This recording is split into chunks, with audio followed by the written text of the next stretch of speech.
कहने को तो सरकारी स्कूलों में शिक्षा निःशुल्क है, लेकिन कुछ सरकारी स्कूल ऐसे भी हैं जो बिजली, पानी और सीवरेज के बिलों का भुगतान बच्चों से उगाही करके करते हैं। एक ऐसा ही स्कूल सामने आया है सुंदरनगर में। यहाँ के पुराना बाजार स्थित सरकारी स्कूल में बच्चों से बिजली, पानी और सीवरेज के बिलों का भुगतान करने के लिए पैसे वसूले गए हैं। निःशुल्क शिक्षा देने के लिए देश भर में सर्व शिक्षा अभियान चला हुआ है और राज्य सरकार भी अपने वार्षिक बजट का सर्वाधिक हिस्सा शिक्षा पर ही खर्च कर रही है। बावजूद इसके सरकारी स्कूलों की हालत यह है कि इनका प्रबंधन देखने वालों के पास बिजली, पानी और सीवरेज के बिलों का भुगतान करने के लिए पैसा ही नहीं है।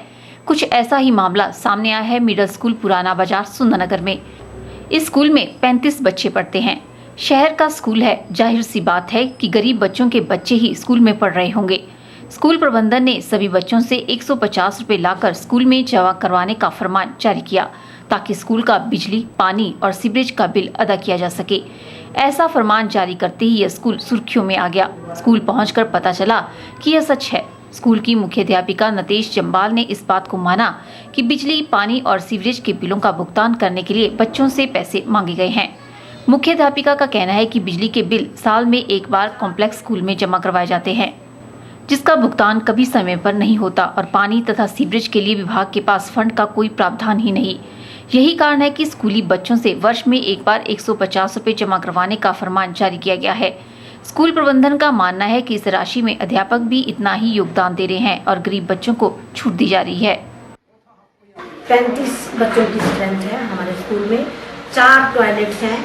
टॉयलेट्स के लिए कोई भी स्वीपर का प्रावधान नहीं है और गवर्नमेंट की तरफ से इसके साफ सफाई के लिए हार्पिक, फिनाइल और जो भी जरूरत की चीज़ें, झाड़ू है, उस चीज़ के लिए हमें कोई पैसा नहीं मिलता है। ये जो 150 रुपये हम साल के एक बार बच्चों से मंगवाते हैं, ये सीवरेज का पैसा भी हमें इसी पैसे में से निकाल के देना होता है। सीवरेज का बिल, वो सीवरेज का बिल है 400 रुपये, 500 रुपये, इसी तरह से आता है। तो इसमें बच्चों का ही योगदान नहीं है, हम टीचर भी इसमें पैसे डालते हैं इन बिलों का भुगतान करने के लिए।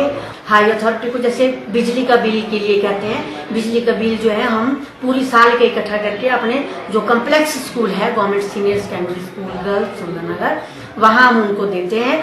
वो साल के बाद अगर हमें पैसा वापस करते हैं तो हम उस पैसे को भी उसी फंड में वापस डालते हैं। और सीवरेज के लिए हम अधिकारियों के पास भी गए थे तो कहते हैं कि ये पैसा तो आपको देना ही पड़ेगा। वहीं स्कूल ग्रांट और मेंटेनेंस के लिए आने वाला पैसा भी प्राप्त नहीं होता, इसलिए जिन पैसों की बच्चों से उगाही की गई है उसका इस्तेमाल स्कूल के अन्य मुरम्मत कार्यों के लिए भी किया जाएगा। यानी स्कूल की कुर्सी टूट जाए या फिर पंखा खराब हो जाए तो फिर बच्चों से लिए गए पैसों से ही उसकी मुरम्मत करवाई जाएगी।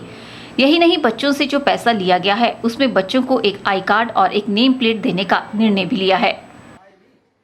जो बच्चे हैं बाहर से आने वाले, अब देखा देखी हो गई है, सब स्कूलों में tie, pant, coat, identity card चाहिए, तो इसी पैसे में से इनके आइडेंटिटी कार्ड जो है वो बनवाए जा रहे हैं। आइडेंटिटी कार्ड के ऊपर भी एक एक बच्चे के ऊपर 20-20 रुपया लग रहा है, तो वो पैसा भी हम इसी में से ही निकाल के इन्हीं के ही वेलफेयर के लिए लगाएंगे। जो पैसा स्कूल ग्रांट का और ये मेंटेनेंस के लिए आता है वो सफिशिएंट नहीं होता। तो जैसे कोई कुर्सी टूट गई, कोई मेज टूट गया, कोई चीज़ रिपेयर करानी है, वो भी हम इसी खर्चे में से धीरे धीरे करके। अब ऐसे में सवाल उठता है कि जब सर्व शिक्षा अभियान के तहत स्कूलों को इतना अधिक बजट दिया जा रहा है और राज्य सरकार अपने वार्षिक बजट का सबसे अधिक पैसा शिक्षा पर खर्च कर रही है, तो फिर स्कूलों की ऐसी छोटी छोटी जरूरतों के लिए मासूमों से उगाही क्यों की जा रही है? क्या शिक्षा विभाग निःशुल्क शिक्षा, निःशुल्क किताबें और वर्दियां देने का मात्र दिखावा कर रहा है? यह कुछ ऐसे सवाल हैं जिनके जवाब सरकार और शिक्षा विभाग के बंद कमरे में बैठे अधिकारियों को देने होंगे। ब्यूरो रिपोर्ट, के चैनल।